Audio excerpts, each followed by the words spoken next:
بسم اللہ الرحمن الرحیم وبہ نستعین سبحانک لا علم لنا الا ما علمتنا انک انت العلیم الحکیم الحمد للہ رب العالمین والصلاة والسلام علی سید المرسلین وعلی آلہ وصحبہ اجمعین ومن تبعہم بإحسان الی یوم الدین. اعوذ باللہ من الشیطان الرجیم. بسم اللہ الرحمن الرحیم. آمن الرسول بما انزل الیہ من ربہ والمؤمنون کل آمن باللہ وملائکتہ وکتبہ ورسلہ لا نفرق بین احد من رسلہ. سامعین کرام، ایمان بالرسل سے متعلق مباحث ہمارے زیر بحث ہیں. اب تک کے دروس میں ہم نے ان امور پر گفتگو کی جو عام نبوتوں اور رسالتوں سے تعلق رکھتی ہیں، یعنی رسالت اور نبوت کی عمومی بحثوں سے. اس سلسلے میں ضمنی طور سے ایک بحث باقی ہے، وہ یہ کہ انبیاء کرام علیہم الصلاۃ والسلام کی شان میں گستاخی کرنا، انہیں برا بھلا کہنا، جس کو سب و شتم کہہ سکتے ہیں، گالی گلوچ کرنا، ان کا مذاق اڑانا، اس کا کیا حکم ہے؟ یعنی گستاخی رسول. صرف جناب محمد رسول اللہ صلی اللہ علیہ وسلم کی گستاخی نہیں، بلکہ دیگر انبیاء کرام علیہم الصلاۃ والسلام میں سے کسی بھی نبی کی شان میں گستاخی کرنا یہ شرعاً کفر ہے. لیکن اس مبحث کو ہم بات کے لیے چھوڑتے ہیں. اب ہم جناب محمد رسول اللہ صلی اللہ علیہ وسلم کی نبوت سے متعلق گفتگو کرنا چاہ رہے ہیں. اب چونکہ انبیاء کرام علیہ الصلاۃ والسلام کی تعداد اور ان میں مختلف نبیوں اور رسولوں کے مقام اور درجات کا بھی ذکر کیا جا چکا ہے، اس لیے اس مناسبت سے معنوی ترتیب میں بہتر معلوم ہوا کہ اللہ کے نبی صلی اللہ علیہ وسلم سے متعلق ہمارے ایک عقیدہ قرآن حدیث سے، اجماع امت سے اور بہت ساری دلیلوں سے، یہاں تک کہ نقلی دلیلوں کے اعتبار سے، عقلی دلیلوں کے اعتبار سے بھی ثابت شدہ ایک عقیدہ، یعنی عقیدہ ختم نبوت پر بحث کی جائے. اللہ تبارک و تعالیٰ نے جناب محمد رسول اللہ صلی اللہ علیہ وسلم پر اپنے انبیاء کرام علیہ الصلاۃ والسلام کے سلسلے کو ختم کیا. ما لہ البدایہ فلہ النہایہ. ایک اصولی بات ہے، عقلی بات ہے کہ جس چیز کا آغاز ہوتا ہے اس کا اختتام بھی ہوتا ہے. یعنی جو شروعات کسی چیز کی جاتی ہے تو اس کا اختتام بھی ہوتا ہے. حضرت آدم علیہ الصلاۃ والسلام سے نبوت کی اور حضرت نوح علیہ الصلاۃ والسلام سے رسالت کی شروعات ہوئی، اور دونوں کا سلسلہ جناب محمد رسول اللہ صلی اللہ علیہ وسلم کی ذات بابرکات پر ختم ہوا. اللہ کے نبی صلی اللہ علیہ وسلم کا خاتم النبیین، خاتم الانبیاء، آخر الانبیاء ہونا یہ ہمارے عقیدے کا حصہ ہے، اور یہ بہت ہی اہم عقیدہ ہے. اس سے متعلق ہمارے دین، شریعت سے متعلقہ بہت سارے امور جڑے ہوئے ہیں. جیسے ان کے عبارت کا میں ایک ترجمہ پیش کرتا ہوں. ایک ایک جملہ ایک ایک مضمون ہے. کہتے ہیں کہ ہمارے نبی محمد صلی اللہ علیہ وسلم خاتم النبیین والمرسلین ہیں. نبیین تمام انبیاء، نبوت کے ہر درجے، ہر قسم کی نبوت آ گئی، ہاں، یعنی صاحب شریعت نبی ہوں یا غیر شریعت والا. والمرسلین، اور جتنے رسول ہیں، انبیاء اور رسول کے خاتم ہیں. ورسول رب العالمین الی جمیع الثقلین، اور رب العالمین کے رسول ہیں تمام ثقلین یعنی جنوں اور انسانوں کی طرف. میں نے عرض کیا کہ ایک ایک جملہ ایک ایک کتاب ہے، اور ہر ایک بات پر بہت ساری دلیلیں موجود ہیں. فلا نبی ولا رسول معہ ولا بعدہ. چنانچہ اللہ کے نبی صلی اللہ علیہ وسلم کے ساتھ کوئی نبی اور کوئی رسول نہیں، نہ آپ کے ساتھ کوئی ہے نہ آپ کے بعد کوئی ہے. حضرت عیسیٰ علیہ الصلاۃ والسلام کے بعد جناب محمد رسول اللہ صلی اللہ علیہ وسلم کے درمیان جو لمبا فترہ اور وقفہ گزرا ہے، اس درمیان کوئی نبی نہیں آیا. ہاں، آگے اس کو بھی ایک دلیل کے طور پر ختم نبوت کے سلسلے میں ہم پیش کریں گے. یہاں عرض ہے کہ اللہ کے نبی صلی اللہ علیہ وسلم جب آ گئے تو اب آپ کے ساتھ بھی اور آپ کے بعد بھی کوئی نبی نہیں ہوگا. چنانچہ اللہ تبارک و تعالیٰ نے آپ کے ذریعے سے اپنے دین کو کامل فرمایا، مکمل کیا، اور ہم پر اپنی نعمت کو پورا کیا. نعمت یعنی نعمت اسلام، نعمت دین. آپ کے ذریعے سے اللہ تبارک و تعالیٰ نے سابقہ تمام شریعتوں کو منسوخ کر دیا. جناب محمد رسول اللہ صلی اللہ علیہ وسلم کی نبوت و شریعت کے ذریعے سے اللہ تبارک و تعالیٰ نے پچھلی نبوتوں اور شریعتوں کو، ان کے احکامات کو منسوخ کر دیا۔ چنانچہ اللہ کے رسول صلی اللہ علیہ وسلم کی رسالت و نبوت اب سارے انسانوں کے لیے کافی ہے، شافی ہے، عمومی طور پر، یعنی دنیا کے کسی بھی خطے، حصے اور گوشے کا معاملہ ہو، سب کے لیے، ہاں، مرد خواتین ہوں، جن انس ہوں، امریکہ میں بسنے والا انسان ہو، آسٹریلیا میں، ایشیا میں، ہاں، کسی بڑے سے بڑے شہر اور متمدن ترقی یافتہ علاقے میں بسنے والا انسان ہو، یا کسی دیہات اور جنگل میں رہنے والا عام شخص ہو، سارے کے سارے لوگوں کے لیے اللہ کے نبی جناب محمد رسول اللہ صلی اللہ علیہ وسلم کی شریعت کافی شافی ہے، آپ کی نبوت کافی شافی ہے۔ چنانچہ لوگوں میں سے کسی بھی انسان کے لیے اب بعثت محمدی علیہ الصلاۃ والسلام کے بعد کسی بھی انسان کے لیے یہ چارہ کار نہیں ہے کہ وہ آپ کی پر ایمان نہ لائے، آپ پر ایمان لائے بغیر اور آپ کی مطابعت کیے بغیر تمام علوم، معارف اور اعمال میں، یعنی عقائد کے اعتبار سے جو علم اور ہدایت کا کے سے وابستہ چیزیں ہیں، ایمانیات سے متعلق جو معارف ہیں، اور شریعت کے احکام، عبادات، حلال حرام، معاملات، ان تمام امور میں ظاہری اور باطنی ہر اعتبار سے نبی کریم صلی اللہ علیہ وسلم کی اتباع اور آپ پر ایمان لائے بغیر اب کسی کو چارہ نہیں ہے۔ ہر کسی کو دنیا میں کامیابی، سعادت اور اللہ تبارک و تعالیٰ کے مومن بندہ بننے کے لیے، اور آخرت میں کامیابی سے ہمکنار ہونے کے لیے ضروری ہے کہ وہ نبی کریم صلی اللہ علیہ وسلم پر ایمان لائے، ظاہراً بھی باطناً بھی،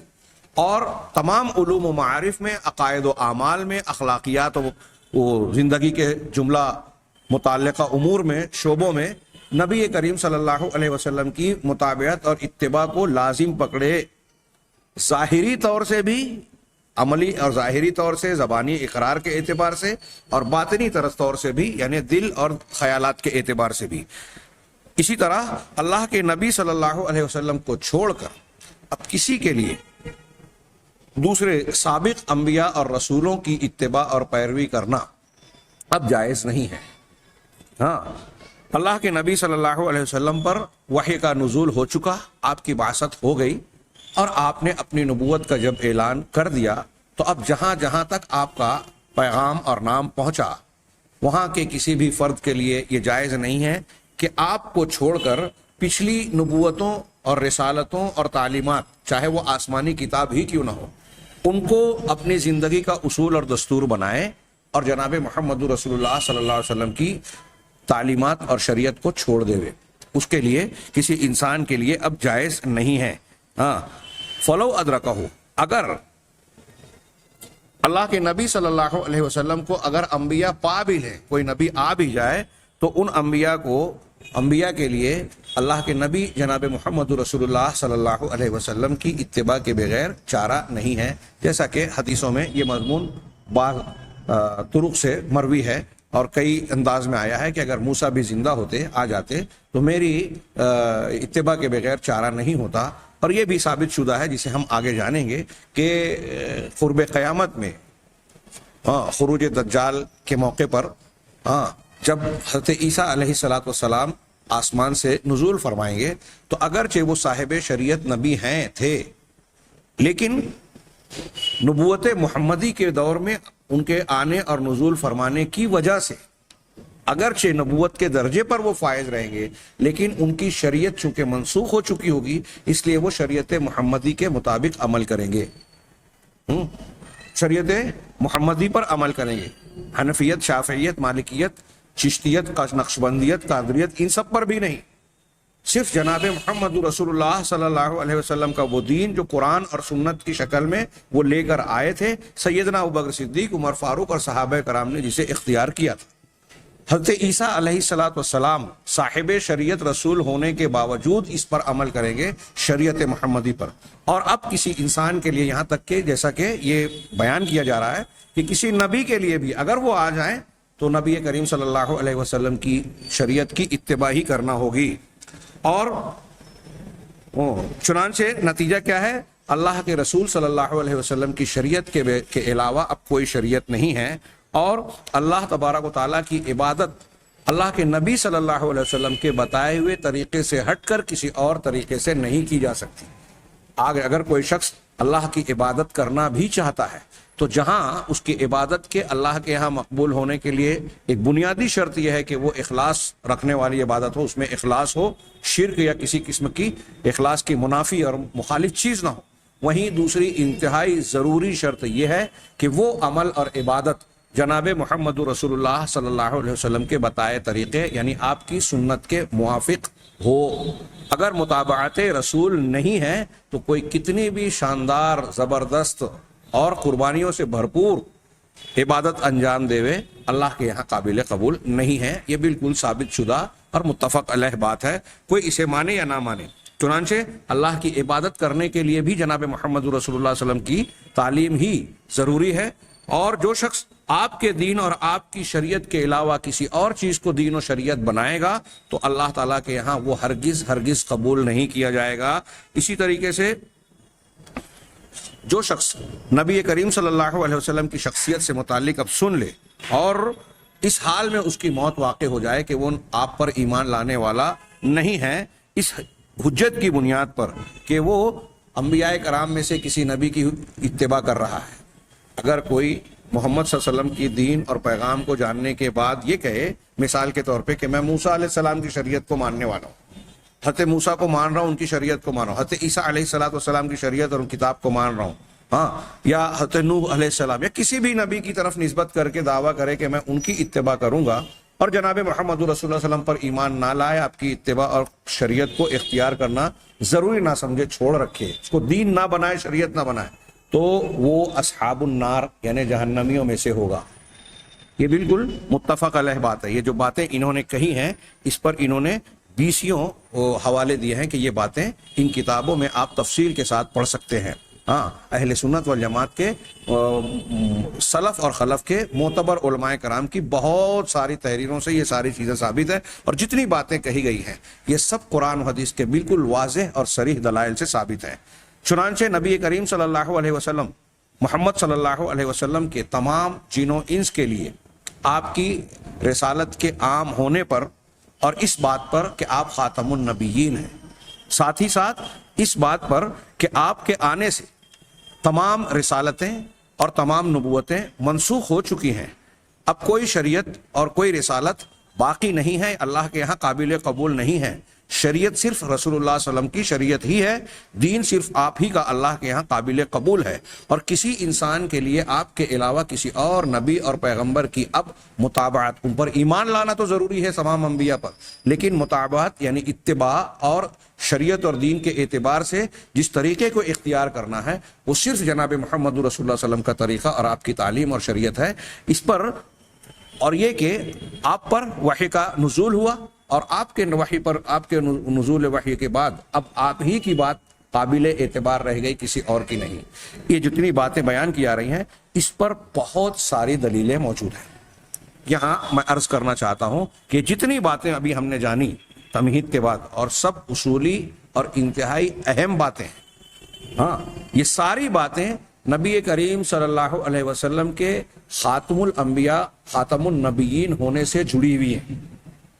یعنی ہم جب یہ کہہ رہے ہیں کہ نبی کریم صلی اللہ علیہ وسلم خاتم النبیین ہیں تو اس میں یہ ساری باتیں آ گئی کہ اب آپ کے بعد جب کوئی نبی آنے والا نہیں ہے تو آپ کی نبوت اور شریعت سارے انسانوں، سارے جینوں کے لیے حجت ہے، آپ سارے لوگوں کے لیے نمونہ اور اسوہ بنا کر بھیجے گئے ہیں، ساری دنیا کے ہر زمانے کے قیامت تک کے آنے والے انسانوں کے لیے، مرد ہو، خواتین ہو، جن ہو، انس ہو، سب کے لیے ضروری ہے کہ وہ آپ کی شریعت کو مانے، آپ کی اتباع کریں، ظاہراً اور باطناً آپ ہی کی تعلیمات سے عقائد کو اختیار کریں، احکام کو قبول کریں، شریعت کی ایک ایک بات کو آپ ہی سے مانیں، آپ کو چھوڑ کر کسی اور نبی کے لیے، نبی سے یا کسی اور شخصیت سے دین اور شریعت کی کوئی بات اختیار اور اخذ نہ کریں۔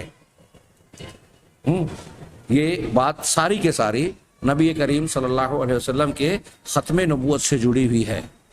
آئیے اس کی کچھ دلیلیں دیکھیں۔ ہماری یہ گفتگو تھوڑی سی طویل ہوگی کیونکہ اس ضمن میں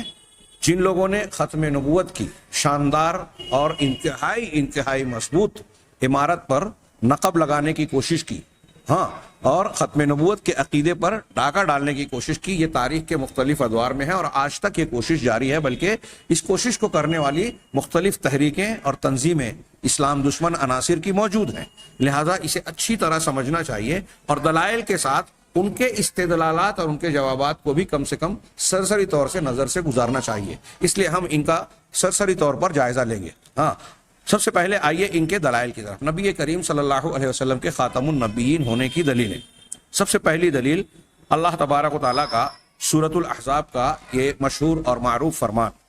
اللہ تعالیٰ ارشاد فرماتا ہے، اعوذ باللہ من الشیطان الرجیم، ما کان محمد ابا احد من رجالکم ولکن رسول اللہ وخاتم النبیین وکان اللہ بکل شیء علیما۔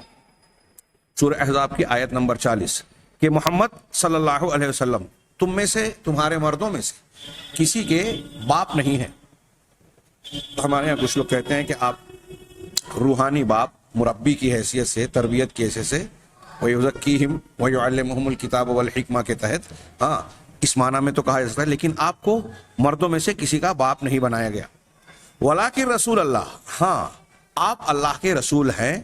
وَخَاتَمَ النَّبِيِّينَ، محل استشہاد ہمارے لیے یہی ہے ہماری بحث کا اصل موضوع، اس لیے باقی چیزوں پر ہم گفتگو فی الحال نہیں کرتے، کہ آپ خاتم النبیین ہیں، وکان اللہ بکل شیء علیما، اور اللہ ہر چیز کا علم رکھنے والا ہے۔ اب وہ علیم ذات ہمیں اس بات کو بتا رہی ہے، علم کے اعتبار سے آپ کو اس نے، اللہ تعالیٰ نے ختم نبوت کا مقام دیا۔ اس آیت کی تفسیر میں علامہ ابن کثیر رحمہ اللہ کہتے ہیں کہ یہ آیت اس بات میں واضح دلیل ہے، نص ہے، ہذہ الآیہ نص ہے، یعنی واضح دلیل ہے کہ اللہ کے نبی صلی اللہ علیہ وسلم کے بعد کوئی نبی نہیں، اور جب آپ کے بعد کوئی نبی نہیں ہے تو اس میں خود بخود یہ معنی آ گیا کہ آپ کے بعد کوئی رسول نہیں ہے۔ کوئی رسول کا نہ ہونا یہ زیادہ اولا اور احرا بات ہے، بدرجہ اولا یہ بات خود اس میں آ گئی۔ کیوں؟ اس لیے کہ رسالت کا مقام نبوت کے مقام سے زیادہ خاص ہے۔ رسالت کا مقام نبوت سے زیادہ خاص اور اونچا ہے، تو جب نیچے والے درجے کا معاملہ ختم ہو گیا تو اس سے اوپر والے درجے کے شخصیت کا آنا یہ تو اور ناممکن ہو گیا، اس کا سلسلہ ختم ہوا۔ تو علامہ ابن کثیر کہتے ہیں اس لیے کہ ہر رسول نبی تو ہوتا ہے لیکن ہر نبی رسول نہیں ہوتا۔ ہاں، اسی پر ہاں رسول اللہ صلی اللہ علیہ وسلم سے تواتر کا درجہ رکھنے والی احادیث بھی وارد ہوئی ہیں اس معاملے پر، یعنی آپ کے آخری نبی ہونے پر، اور صحابہ کرام رضوان اللہ علیہم اجمعین کی ایک بڑی جماعت نے ان روایتوں کو نقل کیا ہے۔ یہ علامہ ابن کثیر کی تفسیر ہے۔ میرا ایسا کہنا ہے، دعویٰ ہے کہ اگر مشہور طور پر صراحت کے الفاظ کے ساتھ ہم قرآن اور حدیث کے جن نصوص کو پیش کرتے ہیں کہ نبی کریم صلی اللہ علیہ وسلم آخری نبی ہیں، اگر آپ بغور دیکھیں گے اور دقت کے ساتھ قرآن و سنت کے دلائل کو کھنگالیں گے تو اس کے دلائل اتنے ملیں گے کہ صرف دلائل کو اگر اکٹھا کیا جائے تو موٹی ضخیم کتاب ہو سکتی ہے۔ اللہ کے نبی صلی اللہ علیہ وسلم کے آخری نبی ہونے پر بے شمار دلیلیں ہیں۔ یہ میں ہوائی بات نہیں کہہ رہا ہوں، بلکہ آگے کے دروس میں جب ہم کچھ دلائل پر نظر ڈالیں گے تو انشاءاللہ آپ بھی مجھ سے اتفاق کریں گے۔ البحر المحیط میں شیخ ابو حیان کہتے ہیں خاتم اور خاتم کے بارے میں، خاتم النبیین، تو کہتے ہیں خاتم بے کسری تا کے کسرے کے ساتھ اگر خاتم پڑھتے ہیں، ختم یختموں سے اس میں فاعل کے وزن پر خاتم، تو کہتے ہیں بے کسری تا بمعنی انہو ختمہم اے آخرہم، یہ اس معنی میں ہوگا کہ اللہ کے نبی صلی اللہ علیہ وسلم خاتم النبیین ہیں، یعنی آپ نے نبیوں کو ختم کر دیا، یعنی ان کا سلسلہ اختتام کو پہنچایا۔ معنی یہ ہوگا کہ آپ نبیوں میں سب سے آخر نبی ہیں۔ اسی طرح وہ کہتے ہیں آگے، لیکن عاصم نے اس کو پڑھا ہے خاتم بے فتح تا، خاتم تے کے فتحہ کے ساتھ، یعنی جس کو ہم یہاں ہندوستان میں زبر کہتے ہیں، ہاں، تے کے فتحہ کے ساتھ، کہ انہم بہی ختموا، کہ اللہ کے نبی صلی اللہ علیہ وسلم کے ذریعے سے انبیاء کرام ختم کیے گئے، یعنی ان کا سلسلہ ختم ہوا۔ پھر وہ کہتے ہیں ومن ذہب، البحر المحیط کی عبارت میں خاتم النبیین کی تفسیر سے پڑھ رہا ہوں کہ ومن ذهب الى ان النبوہ مکتسبہ لا تنقطع او الى ان الولی افضل من النبی فهو زندیق یجب قتلہ. اور جو شخص اس جانب گیا ہے کہ نبوت اکتسابی چیز ہے، یعنی کسب اور محنت سے، جیسا کہ اس سے پہلے ہم پڑھ چکے ہیں کہ بعض فلاسفہ فارابی یا ابن سینا اور ایسے کچھ لوگ اس بات کے قائل ہیں کہ نبوت اپنے اختیار سے، محنت مشقت سے، بعض صلاحیتوں کی بنیاد پر 3 قسم کی صلاحیتیں وہ بیان کرتے ہیں، نبوت حاصل کی جا سکتی ہے. اللہ کے اختیار ہی پر منحصر نہیں ہے بلکہ انسان اپنے طور پر اسے حاصل کر سکتا ہے، جو باطل بات ہے. تو اسی کو کہہ رہے ہیں، اسی کا رد کر رہے ہیں کہ جو یہ سمجھتا ہے کہ نبوت اکتسابی، اب جب اللہ تعالیٰ نے ختم کر دیا تو اب اللہ کسی کو نبی بنانے والا نہیں ہے. اگر اکتسابی ہوتی تو ابھی بھی وہ سلسلہ جاری رہتا یا کبھی ختم نہیں ہوتا. تو اسی کا رد کرتے ہوئے صاحب البحر المحیط کہتے ہیں ابو حیان صاحب کہ جو شخص اس جانب گیا ہے کہ نبوت اکتسابی کمانے والی چیز ہے جو منقطع نہیں ہو سکتی، یا اس مذہب کو کی طرف گیا ہے کہ ولی یہ نبی سے افضل ہوتا ہے، جیسا کہ آپ جانیں گے کہ اہل تصوف کے یہاں یہ مذہب پایا جاتا ہے، جو یہ کہتا ہے کہ ولی افضل ہوتا ہے نبی سے تو وہ زندیق ہے، زندیق اور بددین ہے، یجب قتلہ، اس کا قتل کرنا واجب ہے. تفسیر البحر المحیط. اسی طرح حضرت تفسیر خازن میں بھی کہا گیا وخاتم النبیین اے ختم اللہ بہ النبوہ، اللہ کے نبی صلی اللہ علیہ وسلم خاتم النبیین ہیں. اس کا مطلب یہ ہے کہ اللہ تبارک و تعالیٰ نے آپ کے ذریعے سے نبوت کو ختم کر دیا. قرآن کی یہ آیت میں نے 2-3 تفسیروں کا حوالہ دے کر اور مقصود یہ بیان کرنا ہے کہ اس آیت کے ضمن میں قدیم و حدیث، سلف اور خلف کے جتنے معتبر مفسرین ہیں سب کا اس بات پر اجماع ہے کہ اللہ کے نبی جناب محمد رسول اللہ صلی اللہ علیہ وسلم نے آپ خاتم النبیین ہیں. بلکہ قاضی عیاض نے اپنی کتاب الشفا میں یہ فرماتے ہیں کہ جو اس شخص کے بارے میں جو نبی کریم صلی اللہ علیہ وسلم کو آخری نبی نہیں مانتا، خاتم النبیین نہیں مانتا، تو اس کے بارے میں قاضی عیاض کہتے ہیں کہ تمام علماء کرام کا اتفاق ہے کہ وہ کافر ہوگا. ان کی عبارت یہ ہے من ادعا نبوت احد مع نبینا او بعدہ، جو شخص ہمارے اپنے نبی جناب محمد رسول اللہ صلی اللہ علیہ وسلم کی نبوت کے ساتھ کسی اور کے نبی ہونے کا دعویٰ کرے، یا آپ کے بعد کسی کے نبی کا، آپ کے ساتھ یا آپ کے بعد کسی کی نبوت کا دعویٰ کرے، جیسے عیسویہ یہود میں سے جو اللہ کے رسول صلی اللہ علیہ وسلم کی رسالت کے سلسلے میں یہ کہتے ہیں کہ آپ کی رسالت صرف عربوں کے لیے تھی، خاص تھی، اہل عرب کے لیے خاص تھی. اسی طرح خرمیہ جو کہتے ہیں کہ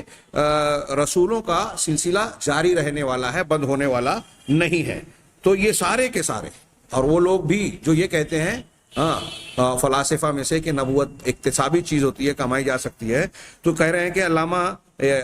قاضی عیاض کہتے ہیں کہ یہ سب کے سب کفار ہیں، نبی صلی اللہ علیہ وسلم کو جھٹلانے والے ہیں. اس لیے کہ اللہ تبارک و تعالیٰ نے یہ خبر دی کہ اللہ کے نبی صلی اللہ علیہ وسلم اور خود نبی صلی اللہ علیہ وسلم نے خبر دی کہ آپ خاتم النبیین ہیں، آپ کے بعد کوئی نبی نہیں ہے. اور اللہ تعالیٰ نے بھی خبر دی ہے کہ آپ خاتم النبیین ہیں، اور یہ کہ اللہ تعالیٰ نے تمام انسانوں کے لیے آپ کو رسول بنا کر بھیجا. اور امت کا اس بات پر اجماع ہے، امت نے اس بات پر اجماع کیا ہے کہ اللہ تعالیٰ نے قرآن میں جو خاتم النبیین کہا ہے، رسول اللہ صلی اللہ علیہ وسلم نے جو اپنے آپ کو خاتم النبیین اور لا نبی بعدی وغیرہ کے الفاظ کہے ہیں، ان سب کو اس کے ظاہری معنی پر محمول کیا جائے، اور اس کا مفہوم مراد بالکل وہی ہے جو اس کے ظاہری معنی سے واضح ہوتا ہے، بغیر کسی تعویل اور بغیر کسی تخصیص کے. یہ جملہ یاد رکھنے کے لائق ہے. اللہ قاضی عیاض کہہ رہے ہیں بغیر کسی تعویل کے، بغیر کسی تخصیص کے، کیونکہ جو لوگ نبوت اور ختم نبوت پر ڈاکہ ڈالنا چاہتے ہیں تو وہ جو چور دروازے کھول کر کسی کو وحی، الہام، کشف وغیرہ کا اس بات کرنا چاہتے ہیں تو وہ الگ الگ تعویلات کرتے ہیں، تخصیص کرتے ہیں. مرزا غلام احمد قادیانی نے کہا کہ اللہ کے نبی خاتم النبیین تو ہیں، لیکن ذلی اور بروزی نبوت کا سلسلہ قائم رہے گا. وہ ذلی اور بروزی نبوت کی ایک اصطلاح گڑھ کر اپنے آپ کو اس پر فائز کرنے کی کوشش کرتا رہا، اور اس کی امت اسی کو مانتی ہے. تو یہ بغیر کسی تخصیص کے، کسی بھی قسم کی کوئی بھی نبوت، خواب کے علاوہ جیسا کہ آنے والی دلیلوں میں ہم جانیں گے. کوئی بھی نبوت اب باقی نہیں ہے. اب جو شخص ایسا نہیں مانتا تو قاضی یاد کہہ رہے ہیں فلا شک کا کفر ہؤلاء قطعا و اجماعا و سمعا، کہ ایسے لوگوں کے کافر ہونے میں کوئی شک نہیں ہے، قطعی طور پر، اجماعی طور پر اور سمعی طور پر، یعنی قرآن اور حدیث کی دلیلوں کی بنیاد پر. یہ ایک دلیل کا تھوڑا سا ہم نے جائزہ پیش کیا. آئیے چند دلیلوں پر اور آج کے درس میں نگاہ ڈالیں. دوسری دلیل قرآن کی ایک آیت ہم پیش کرتے ہیں. اللہ تبارک و تعالیٰ نے ارشاد فرمایا الیوم اکملت لکم دینکم واتممت علیکم نعمتی ورضیت لکم الاسلام دینا. آج کے دن میں نے تمہارے لیے تمہارے دین کو مکمل کر دیا اور اپنی نعمت کو تم پر پورا کر دیا، نعمت اسلام کو، نعمت دین کو، اور تمہارے لیے اسلام کو بطور دین پسند کر لیا. اب اسلام کو پسند کیا تو دوسرا پسندیدہ نہیں ہے. اسلام سے ہٹ کر کوئی دوسری چیز آپ اختیار کریں، اللہ کا پسندیدہ دین نہیں ہوگا. ایک بار. اور نعمت مکمل ہو چکی، پوری ہو چکی. کامل اور مکمل کسے کہتے ہیں؟ جس میں اب کمی بیشی کی کوئی گنجائش نہ ہو. جب ایک چیز مکمل ہو چکی ہے تو اب اس میں کوئی اضافہ کرنے کے لیے یا کوئی مزید تفصیل بیان کرنے کے لیے کسی نبوت کی ضرورت ہی نہیں ہے. تو دین کا کامل ہونے کا یہ اعلان جو اللہ کے نبی صلی اللہ تعالیٰ کے اس ارشاد میں کیا گیا، یہ اس بات کا متقاضی ہے کہ اب کسی نبوت کی، کسی رسالت کی ضرورت نہیں ہے. اس سے میں جوڑ کر ایک اور دلیل دوں جو یہاں نہیں دی ہوئی ہے، کہ اللہ تعالیٰ نے جو ارشاد فرمایا انا نحن نزلنا الذکر وانا لہ لحافظون، کہ ہم نے ہی الذکر کو، قرآن اور قرآن کی تفسیر اس میں شامل ہے، ہم نے الذکر کو نازل کیا اور ہم ہی اس کی حفاظت کرنے والے ہیں. اللہ تعالیٰ نے قرآن کو آخری کتاب بنا کر نازل کیا آخری رسول پر، جو ہم بحث کر رہے ہیں کہ آپ آخری نبی ہیں، خاتم النبیین ہیں. تو اس کے بارے میں اللہ نے ذمہ داری لی کہ آپ کی کتاب، آپ پر نازل شدہ کتاب اور شریعت کو اللہ تعالیٰ نگرانی میں رکھے گا، محافظ، حفاظت کرے گا قیامت تک. اب جب اس کی حفاظت ہوگی، اور اس سے پہلے یہ بات ہم پڑھ چکے ہیں کہ پچھلی کتابوں اور شریعتوں کی حفاظت کی ذمہ داری امتوں پر تھی، انہوں نے اس کو انجام نہیں دیا. اس کو اللہ نے اپنے اوپر لیا کہ ہم ہی اس کی حفاظت کرنے والے ہیں. پچھلی شریعتوں یا تاریخ کو ہم پڑھتے ہیں تو جانتے ہیں کہ جب کوئی نبی اس دنیا سے گزر جاتا تو بعد کے لوگ دین و شریعت میں کوئی تبدیلی کر دیتے، تحریف کر دیتے، اس میں کچھ ملاوٹ کر دیتے، کچھ کمی کر دیتے. تو اس کی تجدید کے لیے، اس کی تعلیمات کو پھر سے سنوارنے اور نکھارنے کے لیے یا مزید ضرورت کے اعتبار سے کچھ احکامات میں تبدیلی کرنے کے لیے اللہ تبارک و تعالیٰ نیا نبی مبعوث فرماتا. لیکن اب اللہ تبارک و تعالیٰ نے قرآن کے نازل کرنے کے بعد کہہ دیا کہ یہ کتاب قیامت تک محفوظ رہے گی، اور اس کتاب کی تشریح اور تفسیر اس میں خود آ گیا، یعنی حدیث رسول، یہ بھی محفوظ رہے گی. جب اللہ تعالیٰ نے اس کے تحفظ رکھنے کی، محفوظ رکھنے کی ذمہ داری لے لی تو اب کسی نئی شریعت یا شریعت کے گمشدہ ہو جانے کا مسئلہ پیش نہیں آیا. اس میں تحریف اور تبدیلی اس طرح سے ہو جائے کہ حقیقت گم ہو جائے اور صحیح کتاب کیا تھی، اللہ کا نازل شدہ کلام کیا تھا، اس کی تشریح حقیقی طور پر کیا ہے، یہ اب قیامت تک گم نہیں ہوگا. لہٰذا اس کی بنیاد پر جب شریعت، قرآن اور قرآن کی تعلیمات محفوظ ہیں تو اب نئی نبوت کی ضرورت نہیں رہی. اسی سے ہم اس حدیث کو بھی جوڑ لیں ختم نبوت کی دلیل میں کہ اللہ کے رسول صلی اللہ علیہ وسلم کہ لا تزال طائفۃ من امتی ظاہرین علی الحق، کہ میری امت کا ایک طائفہ ہمیشہ حق پر ظاہر ہوگا. منصورینہ کا، ظاہرینہ کا یا قائمہ کا لفظ بھی آیا ہے کہ حق پر قائم رہے گا. تو حق پر ایک جماعت قائم رہے گی. اگر نئے نبی کے آنے کی گنجائش ہوتی، سلسلہ کسی بھی شکل میں باقی ہوتا، تو ایک طائفہ کے حق پر غالب ہونے کی بات اللہ تعالیٰ نہیں فرماتا، اللہ کے رسول اللہ نہیں فرماتے. وہ طائفہ، وہ گروہ جو حق پر قائم رہے گا، حق پر قائم رہے گا، یعنی اسی کے ذریعے سے حق کی، قرآن حدیث کی حفاظت ہوگی. وہ قرآن حدیث کو پڑھیں گے، حفظ کریں گے، سیکھیں گے، اس کی صحیح تفسیر علمی طور پر، عملی طور پر اختیار کریں گے. اور جو ان کے مخالفین ہیں، یعنی اس میں عملی طور سے دین کے چہرے کو مست کر کے بدعات اور خرافات کو پیش کرنے کی کوشش کریں گے یا اختیار کریں گے، یہ اہل حق طائفہ منصورہ ہوگا جو وہ ان کا رد کرے گا اور صحیح دین کی حفاظت کر کے دنیا کے سامنے حجت پوری کرتا رہے گا کہ اللہ کا آسمان سے نازل کیا ہوا دین، دین حقیقی یہ ہے. یعنی اللہ تبارک و تعالیٰ نے اللہ کے نبی صلی اللہ علیہ وسلم کے اس فرمان کے مطابق اب دین کی حفاظت کی ذمہ داری خود لی ہے. تو اس امت محمدیہ میں قیامت تک ایک جماعت ایسی قائم رہے گی جو دین حق پر قائم رہے گی، سیکھے گی، سکھائے گی، حفاظت کرے گی اور اس کے مخالفین کا دفاع اور رد کرے گی۔ چنانچہ اس سے بھی معلوم ہوا کہ نیا نبی نہیں آئے گا۔ اگر نئے نبی کی آمد کی کوئی گنجائش ہوتی تو اللہ کے رسول صلی اللہ علیہ وسلم یہ نہیں فرماتے، اور اس کے کہنے کی ضرورت بھی پیش نہیں آتی کہ ایک طائفہ ہمیشہ حق پر قائم رہے گا۔ اگر نبی آنے والے ہوتے تو طائفہ، کوئی گروہ حق پر قائم رہے نہ رہے، نبی آتے اور پھر سے حق پیش کر دیتے، صاف ستھرا شفاف۔ لیکن ایسا چونکہ اب ہونے والا نہیں ہے، اس لیے اللہ تعالیٰ نے ایک طائفے کو ہمیشہ تواتر کے ساتھ باقی رکھا، اور وہ یہ توفیق حاصل کرتا رہے گا کہ وہ قرآن و حدیث کی سچی اور صاف ستھری تعلیمات پر قائم رہے، اس کو زندہ رکھے۔ یہ ساری دلیلیں آپ غور کرتے جائیں۔ اس طرح دین کی حفاظت سے متعلق جتنی قرآن و حدیث کی، دین کے مکمل ہونے سے متعلق جتنی قرآن و حدیث کے نصوص ہیں، وہ سب اس پر دلالت کرتے ہیں۔ اب آئندہ ہم کچھ اور بھی دلیل دیکھیں گے، فی الحال کوئی واضح اور صریح دلیل کے طور پر ہم بعض حدیثوں پر نگاہ ڈالتے ہیں۔ صحیحین میں حضرت ابو ہریرہ رضی اللہ تعالیٰ عنہ کی حدیث ہے کہ نبی صلی اللہ علیہ وسلم کا ارشاد ہے، ان مثلی و مثل الانبیاء من قبلی، کہ میری مثال اور مجھ سے پہلے کے انبیاء کی مثال۔ ہاں، اللہ کے نبی صلی اللہ علیہ وسلم نے، اور قرآن میں جو بات کہی گئی ہے لا نبی بعدی والی بات، کہ میرے بعد کوئی نبی نہیں ہوگا، اس پر کچھ لوگ تعویل کرتے ہیں، معنی آرائی اور تحریف کرتے ہیں،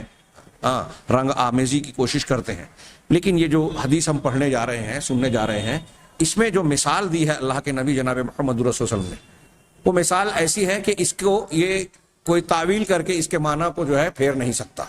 ہاں، کہا کہ میری اور مجھ سے پہلے کے انبیاء اور رسولوں کی مثال ایسی ہے، کمثل رجل بنا بیتن، جیسے ایک آدمی جس نے ایک گھر کو تعمیر کیا، فاحسنہ واجملہ، بڑا حسین و جمیل گھر بنایا، ہاں، الا موضع لبنۃ، سوائے ایک اینٹ کے، لبنہ، لبن اور دو تین الفاظ لغت ہے اس میں، اس کی واحد ہے لبنہ، ایک کچی اینٹ، تو ایک سوائے ایک اینٹ کے، من زاویۃ، اس کے ایک گوشے میں، پوری عمارت بڑی شاندار، خوبصورت، حسین و جمیل ہے، لیکن اس کے ایک گوشے میں ایک اینٹ کی جگہ چھوٹ گئی، خالی رہ گئی، چھوڑ دی۔ فجعل الناس یطوفون بہ ویعجبون لہ، چنانچہ لوگ اس گھر کا چکر لگانے لگے اور اس کو پسند کرنے لگے، یعجبون یعنی اس سے خوش ہونے لگے، پسند کر کے، بڑی خوبصورت عمارت ہے، اور یہ کہنے لگے ویقولون ھلا وضعت ھذہ اللبنہ او ھلا وضعت ھذہ اللبنہ، کہ یہ جو جگہ چھوٹی ہے یہاں کیوں نہیں کوئی اینٹ رکھی گئی یا تم نے رکھی؟ قال فانا اللبنہ، تو اللہ کے نبی صلی اللہ علیہ وسلم کہ میں ہی وہ اینٹ ہوں، ہاں، وانا خاتم النبیین، میں خاتم النبیین، یعنی پوری عمارت نبوت، تمام انبیاء کو اللہ کے رسول صلی اللہ علیہ وسلم نے ایک عمارت قرار دیا، اس عمارت میں ایک اینٹ کی جگہ خالی تھی، اور اس اینٹ کی جگہ کو نبی کریم صلی اللہ علیہ وسلم کی شخصیت اور آپ کی نبوت و رسالت کے ذریعے سے پر کر دیا گیا۔ کتنی صاف اور واضح مثال ہے کہ اب نبوت کی عمارت اس آخری اینٹ کے لگا دینے کی وجہ سے مکمل ہو گئی، اس میں کہیں ایک اینٹ کی کوئی گنجائش باقی ہی نہیں رہی۔ تو اب کوئی اور نبی، کوئی اور اینٹ آئے اور اس میں جڑے، یہ سوال ہی پیدا نہیں ہوتا۔ ہاں، چنانچہ اللہ کے نبی صلی اللہ علیہ وسلم فرمایا کہ میں خاتم النبیین ہوں، یعنی اس مثال کو دینے کے بعد آپ نے کہا تو قرآن میں جو خاتم النبیین ہے اس کی جناب محمد رسول اللہ صلی اللہ علیہ وسلم کی حدیث سے تفسیر بھی ہو رہی ہے۔ یہ مثال جو بیان کی گئی، ہاں، ما کان محمد ابا احد من رجالکم ولکن رسول اللہ وخاتم النبیین کی تفسیر ہے خاتم النبیین کی، کہ عمارت مکمل ہو گئی آپ کے ذریعے سے اور میں خاتم النبیین ہوں۔ حضرت جابر رضی اللہ تعالیٰ عنہ کی روایت میں یہی اسی حدیث میں ہے کہ فانا موضع اللبنہ جئت فختمت الانبیاء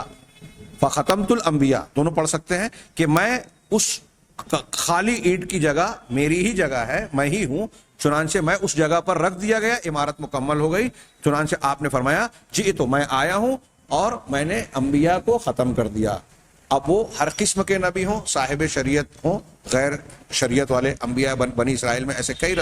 انبیاء آئے جو صاحب شریعت تھے، کچھ آئے جو صاحب شریعت نہیں تھے، ساری قسم کی نبوتیں میرے ذریعے سے ختم ہو گئی۔ ہاں،